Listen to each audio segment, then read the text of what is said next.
Okay, we're going to make a start in 3, 2, 1. Hello and welcome to our first of our afternoon sessions.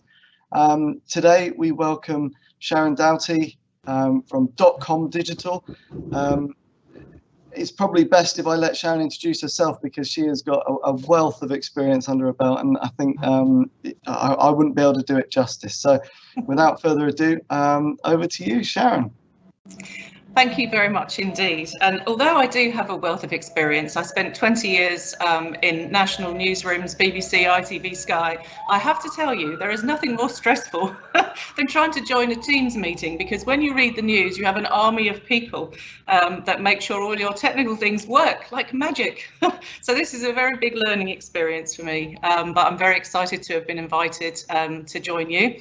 And thank you for coming along to my session. I'm going to talk to you today about something that's very, very close to my heart. I left my career in television and started working in the world of education, and I'm going to share my story and my journey with you. And in particular, it's been a big journey leaving the newsroom and becoming part of the education world. But I absolutely love working with children. And now I've been on another recent journey, which is actually turning all of my paper-based resources into this incredible digital offering, which I have been on this journey with Too Simple. And I'm going to talk to you about who .com is. So my first, now, don't seem to be able to move my slides now, honestly. Oh, here we go. So who is .com? So .com is a friend to children. She is a cartoon character who helps to empower children to speak up about issues that frighten or worry them. She is the friend that I would have liked to have had when I was a little girl. I'm going to talk to you more about that in a moment. But I created Dot to be a friend to children so that she could learn like they were about the world, about us, and how to communicate. And most important, Dot's whole reason for being is empowering children and giving them a voice to speak up. So I'll talk to you a little bit more about Dot shortly. But my passion and my background, although I'm working in education, my passion and my expertise is in communication. And there are two ways to communicate. One is how we communicate externally, but by far the most powerful voice is the one that I talk about, that's in your head, or self-talk, which are the thoughts and beliefs that we are conditioned with. So when we talk to children and we empower children, we have to be aware of giving them a voice to actually speak up externally, but also being aware of maybe the belief system that they come to us with when we start working with them, the kind of self-talk that they may have, which will come out of the life experiences that they've had. So we need to teach children how to articulate their feelings, and we also need to be aware of potentially what internal conversation may be going on from their life experiences and from their environment. So, sorry, as you can see, I'm not doing very well with the page up and page down, but I'm going to get better at that. So I'd like to share with you, first of all, my reason for doing this. This pictures that you see on the screen is my grandmother and my grandfather and me when I was probably around about age 5, and that's me in my school uniform. And the reason that I use this photograph is because it's so important that it was at this time of my life when I was in school that nobody actually knew what was happening to me. And I would never have presented as a vulnerable child. I was well dressed, I was collected from school, I was well fed, and nobody knew that I was living in a very violent home. So I came from what I suppose you would call a very middle class business type home. But my father was born in India, so there were my background was very interesting. I call it a combination of samosas and shepherd's pie. So there were a lot of different dimensions going on in the house, and one of the main things in my house, which was very much cultural, was that we didn't speak about things that went on in the house. So nobody knew that my father was very violent. My mother was English and came into a culture that she really didn't understand, and was too ashamed to tell my grandmother, who you see in the picture, my grandfather, that my father was very violent. She also tried to keep me away from the violence if she thought it was going to happen by leaving me with my other grandparents, not knowing that my grandfather was a paedophile. So by the time my mother managed to get the courage to escape, because she literally knew that he was going to kill her, I couldn't read or tell the time because, frankly, I was living in a war zone. And I'm sharing my story with you because I understand what it's like to be a child in a classroom living with trauma and having no way to express your feelings, no way to ask for help. And I used to sit there and wonder why no grown-up would ever make this stop. And one of the things I often say is we have to give children a tool to communicate, because how could you just walk up to the teacher and say, do you know what, miss, every time I see my granddad, this is what he does to me.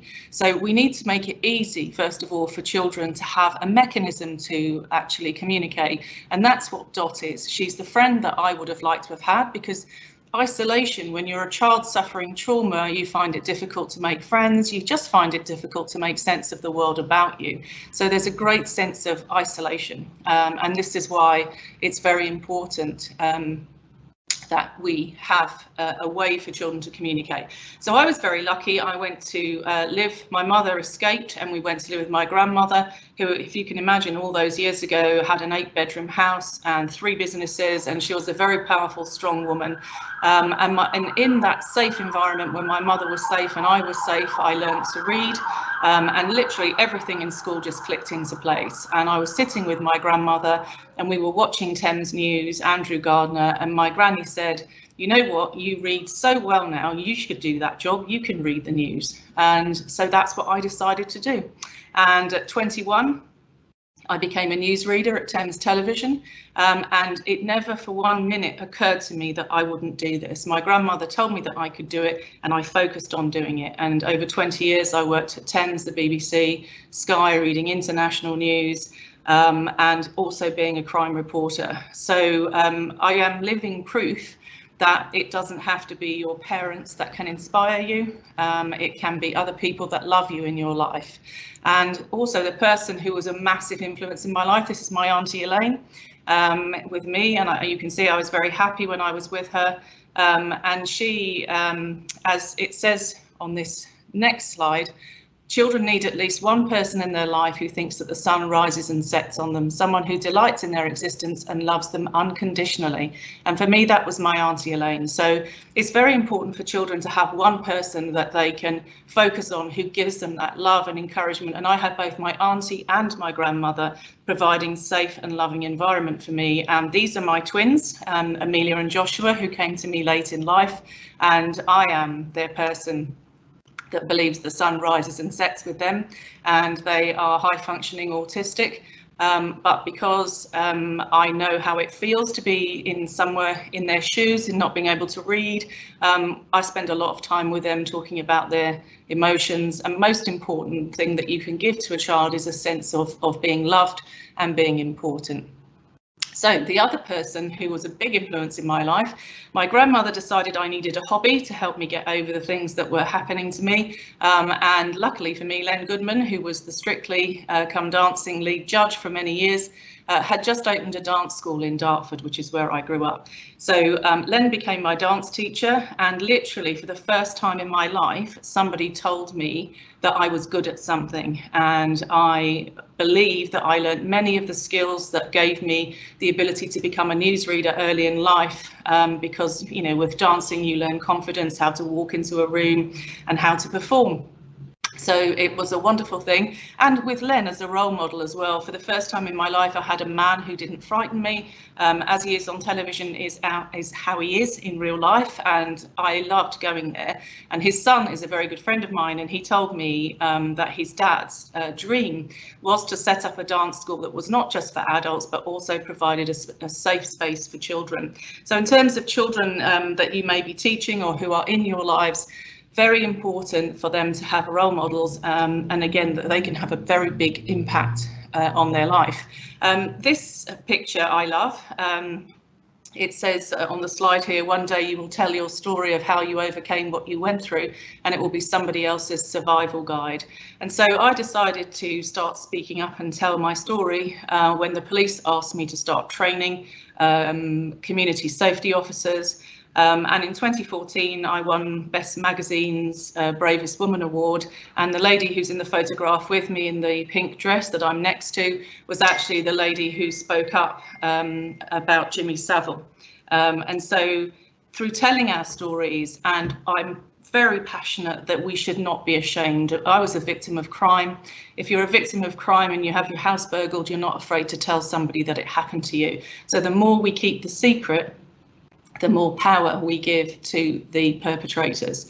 And I don't even think labels are important. What's important is actually feeling confident to tell your whole story and how you overcame that. And for me, I know this has inspired many children because children who are in difficult situations often believe they're the only one, and they feel guilt that somehow it is their fault that this happened to them because of something that they've done. So the more we can speak up and talk about things that frighten or worry us and how we've overcome them, the stronger and more powerful we become, and the more we're able to help children. So I was very proud to be asked to do a TED talk, and I might say absolutely terrified. If the one thing when you read the news is that you don't see anybody, but you also have an autocue and a notebook, and obviously when you do a TED talk you don't have any of the comfort of those things. But it's the link to my TED talk is there, and so if you wanted to share in training with anybody, my whole story is actually in this TED talk. So the person who helped me very much when I started the idea of .com was the wonderful actress Linda Bellingham, and you see her here with some children. We made an advert for .com, and Linda became my friend. I was introduced to her by the commissioner of the day, who was Sir John Stevens, and he had been working with Linda because her husband was very violent, and she was very concerned about the impact on her two sons. And so she and I joined forces to start .com. And we began working with the commissioner of the day, and I hosted a 5-day conference with Sir John Stevens, the Enough is Enough Domestic Violence Conference. And I told my story publicly for the first time. And at the time I was dressed in black, I was shaking, I found it very, very traumatic. But as you can tell, as time has gone on, it's been very healing for me to be able to tell my story and to use what happened to me to make sense of the pain of what happened to me, because it is by telling my story I can help people to understand how children feel. And I know I meet many children who are pleased to meet an adult who has done some of the things I've done in my life, and know that where I started was really not a very good place. I was also absolutely delighted that one of my heroes when I was growing up was Nelson Mandela, and Nelson Mandela heard about my idea to start .com through his charity here in the UK, and invited me to South Africa to help him to raise awareness of disability, because at that time disabled children were literally being kept in cupboards, and it was one of his absolute passions to raise awareness of disability and the needs of special needs children. And this beautiful little boy that you see in the picture, Charles du Plessis, became an inspiration to me, and he became the character to represent South Africa. And many children enjoy this character, who Charles decided he wanted to call Bongani, because Bongani is a very South African name.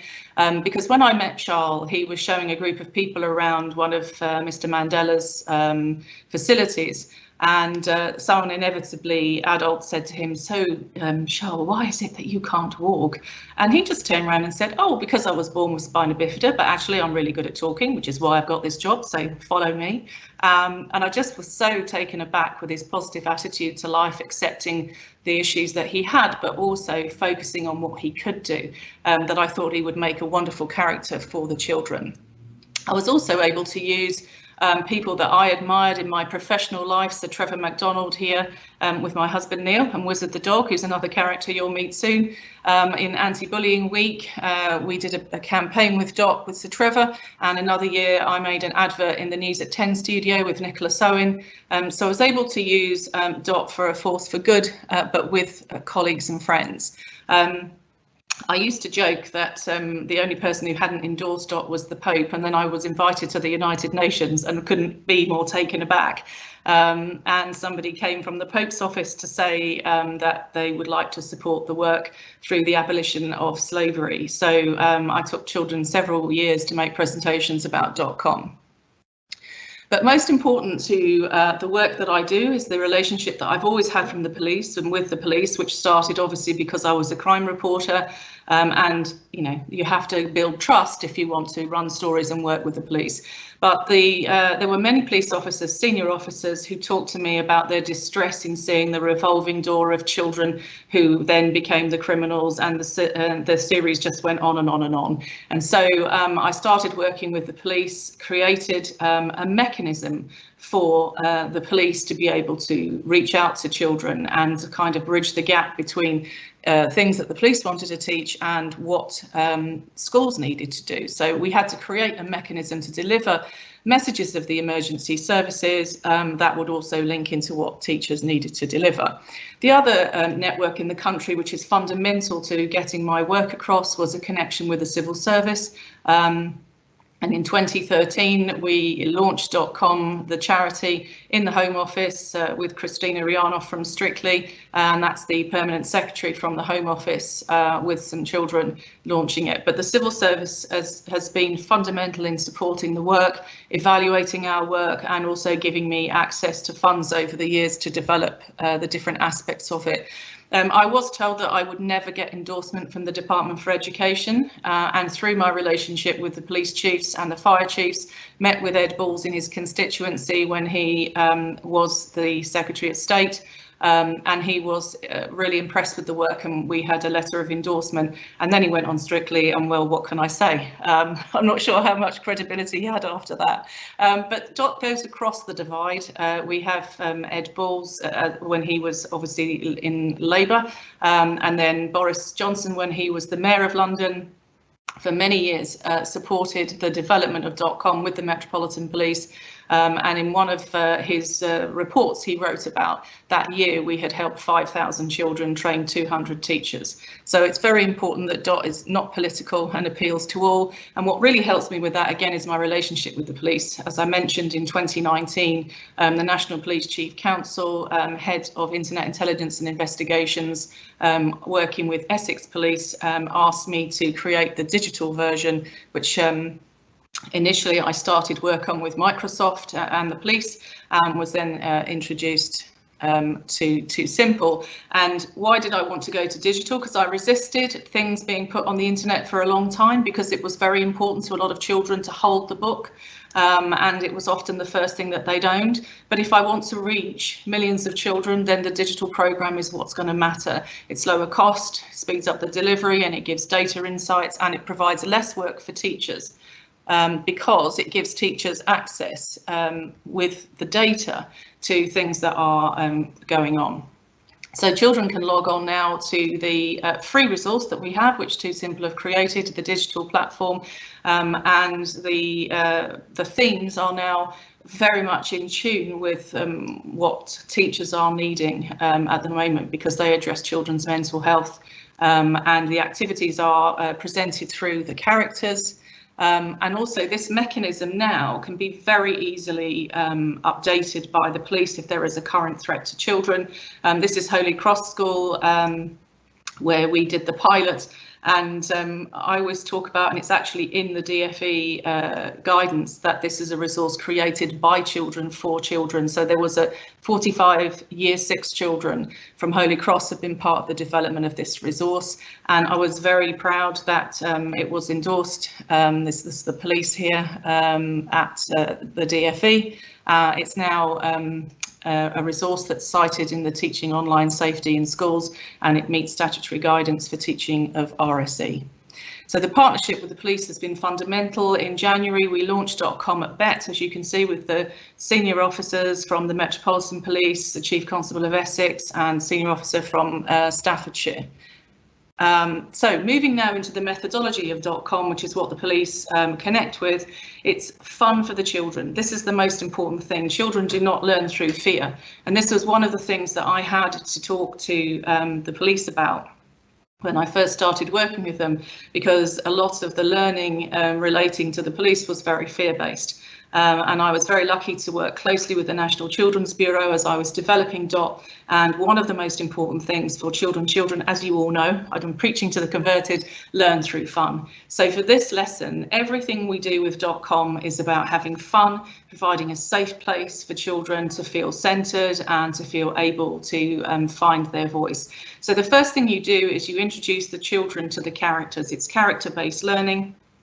And the characters provide a very important role. They provide what I call, I have a partnership also with protective behaviours, and the characters provide one step removed way to talk about problems. So the characters you see on the screen here are Pearl and Slam, they're brother and sister. And all the characters have real life stories. So their mum and dad are divorced, their dad's a firefighter, they spend a lot of time with their grandmother. But Slam may look like a stereotype, but actually he's too short to play basketball, and he's actually very academic. But the children relating to their life and their home experience, Slam has a lot of anger management issues because he feels very angry that his parents are split up. And Pearl feels very guilty, as if somehow something that she did made it happen. So this is what I mean. We can use the characters for one step removed to discuss problems and issues. All the characters have different issues. We even have animals for those children that feel they cannot connect to people very well. They usually will connect to an animal character. So Dot is always tries to do the right thing, and doing the right thing is not easy. So we use Dot to teach children. NannyCom is Dot's nanny, and NannyCom teaches Dot that the most golden rule of life is treat others as you would like to be treated. So we use Dot to teach kindness and empathy to children, and I'm delighted. If you go onto the .com digital website, you will see the evaluation by St Andrews University, which showed that Professor Suzanne Zeedijk found that children who even had suffered trauma were able to develop empathy as a result of using the .com programme. So Dot wants to be kind to children and has her own website and is very serious and loves reading and computers. Her dog Wizard is her best friend, and together they can solve anything in life. She feels like she can tell Wizard anything. She has a friend Jeannie, and Jeannie and Dot are kind of opposites, which is why they enjoy each other. And then we have Floyd here, who gets bullied sometimes because he's kind of handsome and he's a skateboarder, because some children get bullied because they are good at things, not just because of other issues that are going on in life. So we try to create a range of characters with all different issues going on in their life. Most important are the core themes that run through Dot, which are simple life skills that we're teaching children in a very simple way for them to remember. And one of them is the protective behaviours core themes. So we teach children that we all have the right to feel safe all the time. But if we have the right to feel safe, then others have the right to feel safe with us. And most important to me is we can talk with someone about something even if it feels awful or small. And the reason for that is that sometimes something that is actually quite a small thing can feel very big to a child, but can be easily solved by an adult if it is disclosed.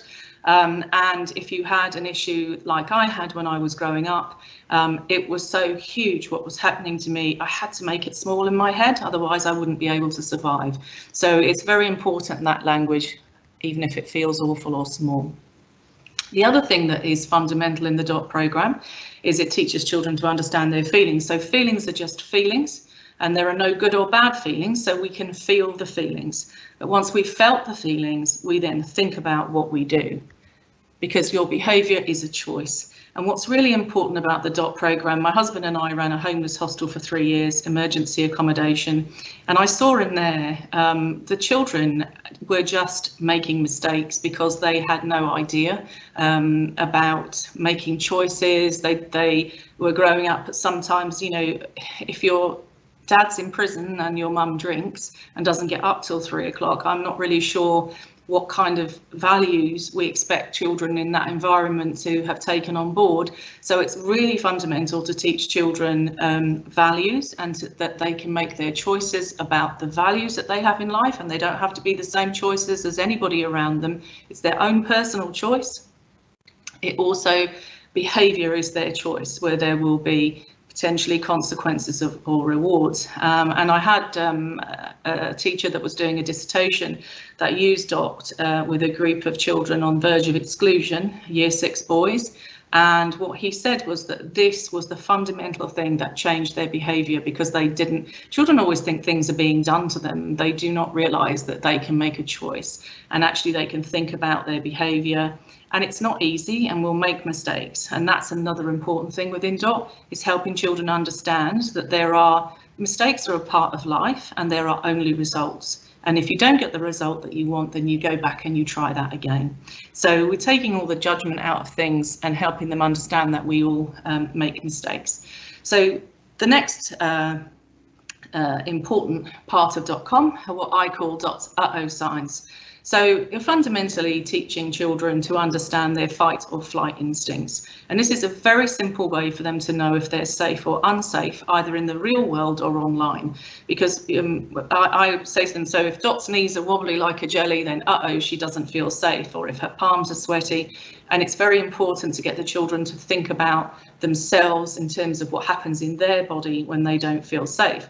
And it is absolutely fundamental, because whilst we can teach children that people, you know, their parts are private and all of those kinds of lessons, I know, because it happened to me, that no matter whether you've been groomed by the person and prepared for the moment of abuse or to commit a crime or whatever you're being groomed and prepared for, at the moment that it actually happens to you, you are terrified and you get those feelings in your body. And when you have those feelings, then you know that this is not safe. This person's not safe, the situation is not safe. And if you know that you're not safe, then we talk about the helping hand and who could we talk to on our safety network. And this is very important for looked after children. It doesn't matter what's going on, there are always people that we can turn to in life. And you also, it's what we call network review and protective behaviours. They can change the people on their helping hand. And what I hear from teachers is that often a child, because their journal and the work that they're doing is their way to communicate, they will go to the teacher on a Monday morning and say, "Miss, I want to take someone off of my helping hand." So this is their way of explaining that somebody has frightened or hurt them at home. So it's a very, very effective and useful tool.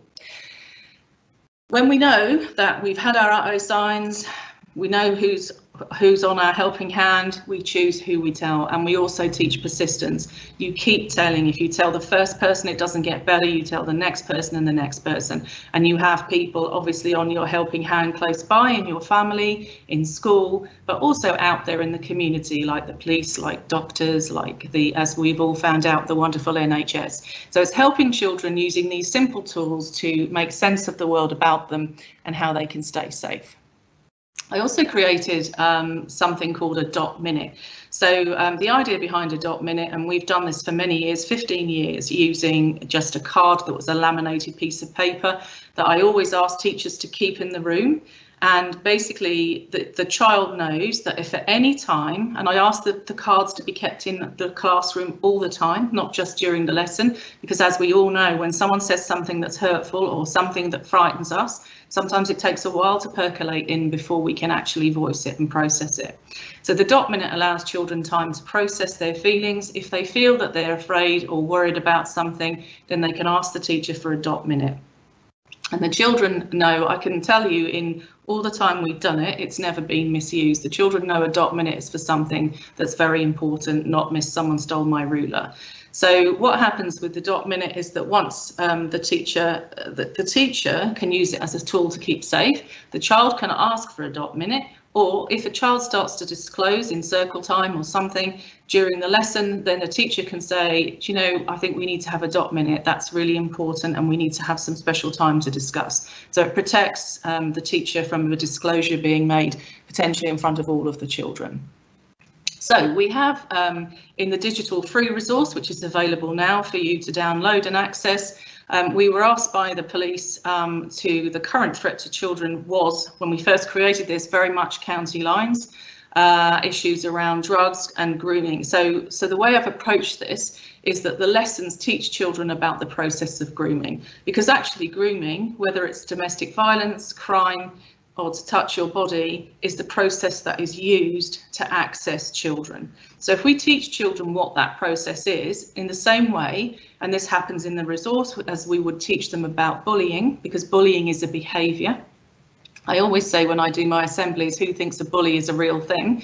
And probably 90% of the children put their hand up, and I say, I understand why you might think that, but actually bullying is a choice of behaviour, and you can change that behaviour. And this is very important for children to know as well, because labels are also dangerous. So if somebody feels labelled as a bully, then they almost live up to what they've been labelled with. So really important in .com, teaching children about different behaviours. And the grooming behaviour is really straightforward. It's a 3-step process. This is what the lessons will help children to recognise.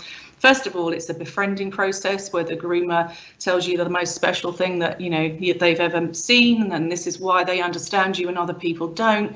And this is why in .com it is not a nice PSHE resource for children to learn why they're special. They learn why they're special in .com because otherwise the first person who tells them that they're special wants to get them to commit a crime or to commit an act, then they are going to be vulnerable to that. So children with self-esteem are resilient to being groomed.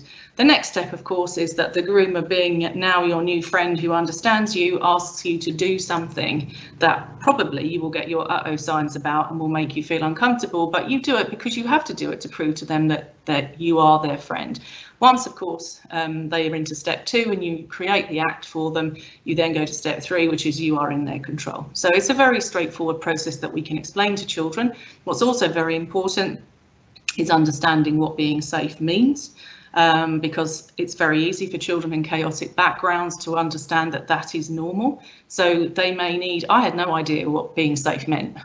So children need to understand what being safe means so that they can understand when they're frightened, and they also need to understand that if you make a mistake, everybody makes mistakes, but there's no shame in telling someone that you've made a mistake, because you can actually be taken to the next level of danger if you don't. So I'm very struck. I was around when Jim Gamble started the CEOP Centre. He helped me with DOT. And one of the stories he told me stayed with me forever, that a child of 12, a young girl of 12, thought somebody was a model agent, eventually was persuaded to send a topless photograph. He then said that if he couldn't come around to the house, he would email it to her father. So she let him come to the house and he sexually assaulted her. So this is what I mean about the importance of teaching children if they've made a mistake. And I always say to my own children, it doesn't matter what you've done, Mummy will never be angry. You tell Mummy and we will work it out together what we do. So I would rather they came to me with a mistake that they made and they're safe than feel that they have no choices. So I feel that's very important. So on the .com digital teaching side of things, teachers can assign projects. The projects will appear on the pupil's home screen, and you can decide what you would like the children to address depending on the child. And this is one of the great features of the digital programme. It's much easier to tailor it to the individual child. The grooming lessons that are on there cover cyberbullying, making friends, grooming behaviour, keeping secrets, because obviously if someone asks you to keep a secret, then you will get your uh-oh signs.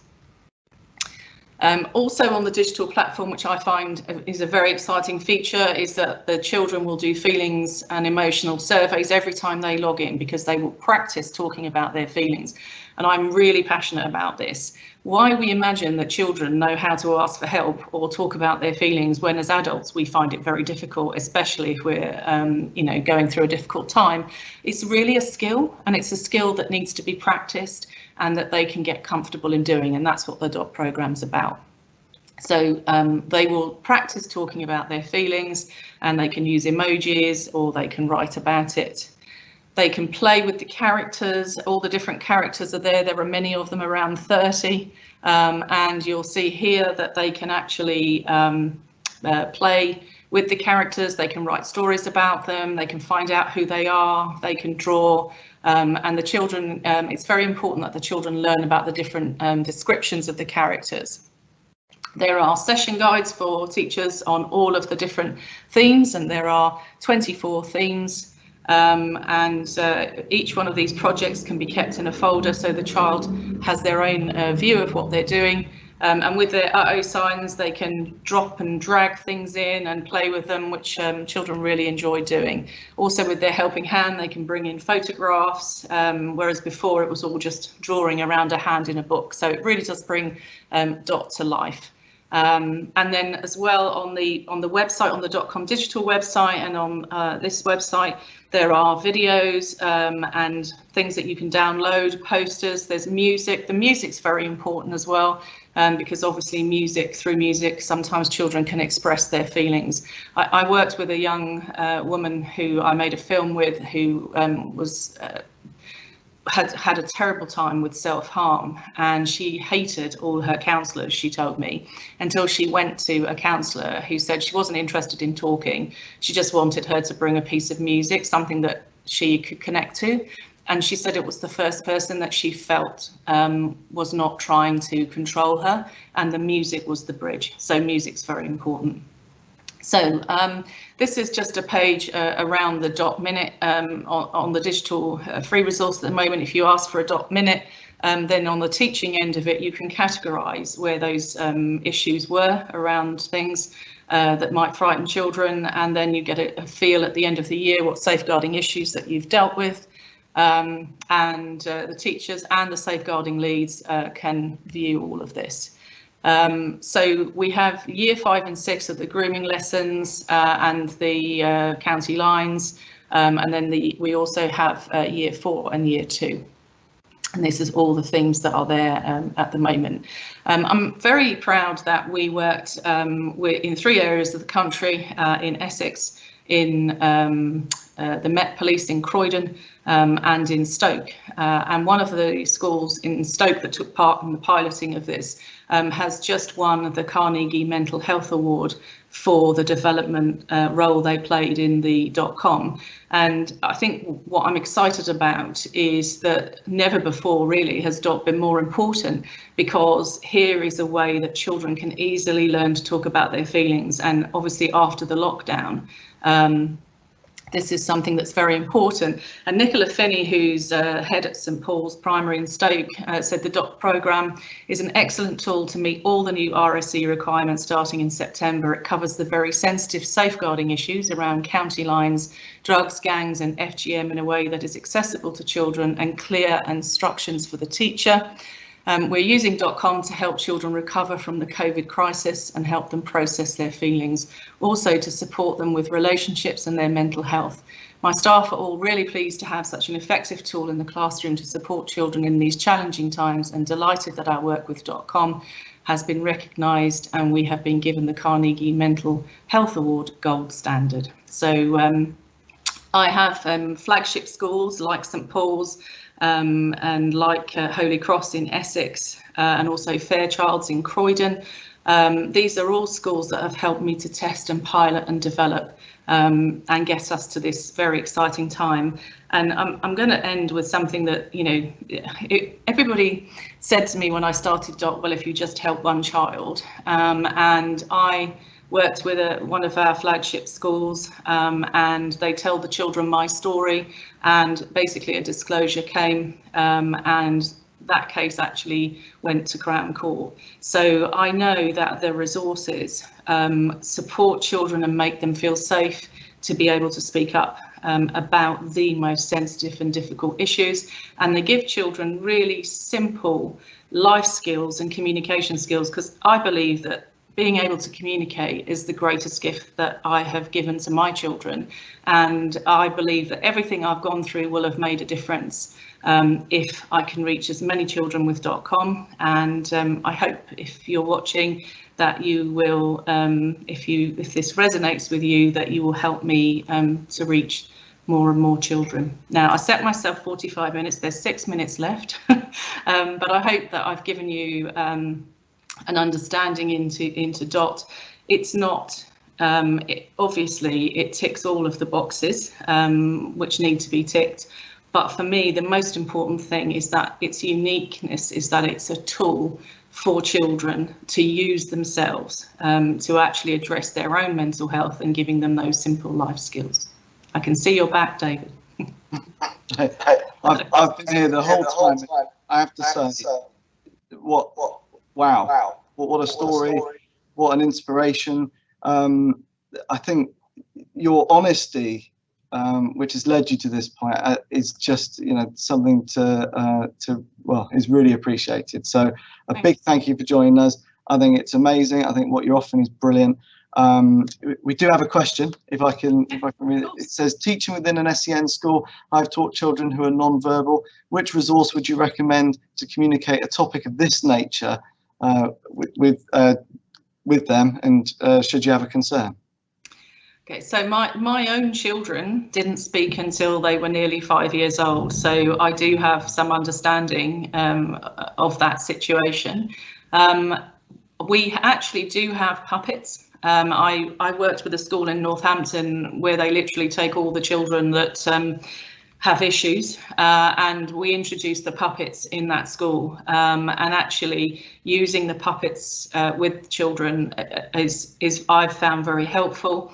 Also, I found with my own children that I talk to them all the time about my own feelings. So whilst the child might not be able to verbalise, I talked about how I felt and what I did to calm down. Music, things that are sensory, are very important.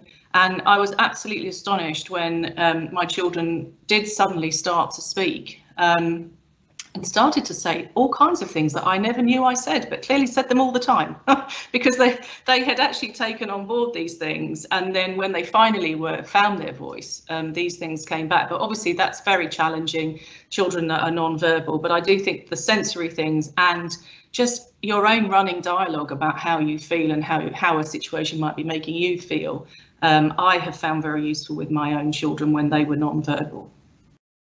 Yeah, brilliant. Thank you. Also, do you have any future plans to make this accessible for secondary age learners? So we do have, I already worked, I was absolutely humbled to be contacted by, I don't know if any of you remember, Millie Dowler was murdered on her way to school in Surrey, and her mother had heard about .com and contacted me and asked me if I could create something that would be as effective for secondary school children, because she felt that she'd let Millie down, because, you know, when they get to teenage years, it's like, yeah, whatever, mum, you know, they don't really want to talk to you about these issues. So the hardest thing, in fact, is a tool which creates the communication. So when I was reading the news, my desk overlooked Grange Hill. And it's quite boring sometimes in between news bulletins, so I was quite often watching the action, and it had always occurred to me, wouldn't it be amazing to make a soap opera in which you could put issues and different characters? So when Sally Dowler contacted me, I said that I'd had this idea, and then it was amazing. The Education Secretary and the Home Secretary obviously were supporting the Dowlers, so we made the first series of Watch Over Me, which is a soap opera. And there are 4 series of soap, and you can contact .com Digital and we can make the soaps available to you as well with all the teaching lessons. And so it works exactly the same way as Dot, but instead of cartoon characters, they're pretty edgy characters, and it was filmed with the National Youth Theatre, and it's based, all of the series are in memory of children who lost their lives, so that teenagers, when they're watching this, know that these things really have happened. Although the characters are playing the storylines are real life situations. Okay, brilliant. Okay, and we've had a couple of really nice comments you may know Susie Winter. Sharon, you're always an inspiration, and the new developments with .com are brilliant. Really looking forward to working with you when things are a little calmer. And you had another comment from Louise saying, brilliant session, Sharon, thank you. I think sentiments shared by everyone watching today. So again, massive thank you for joining us. Thank you all for watching this, and please do spread the word. This will be made available afterwards for you all to view at a later date. So please, I'm hoping that you can share Sharon's fantastic work. And there you go on the screen. There's some contact details there. I'm sure Sharon would be open for anyone contacting her if you've got any further questions. But thank you once again, Sharon, and thank you all. Thank you. It's been brilliant. Thank you very much for having me. Bye.